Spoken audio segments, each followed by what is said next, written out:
चला तर आज शिकूया आपण पायसपुरी कशी बनवायची ते।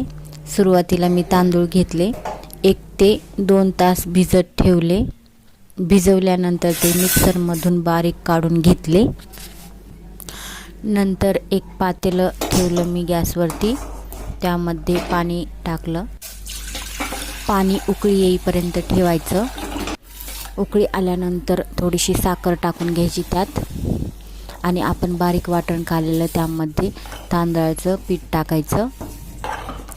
नंतर ते हलवत ठेवायचं। मी थोडंसं दूध टाकलं त्यामध्ये आणि ते पळीनं मस्तपैकी हलवून घेतलं।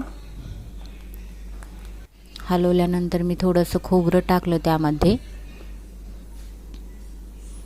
आणि ते छान असं हलवून घेतलं।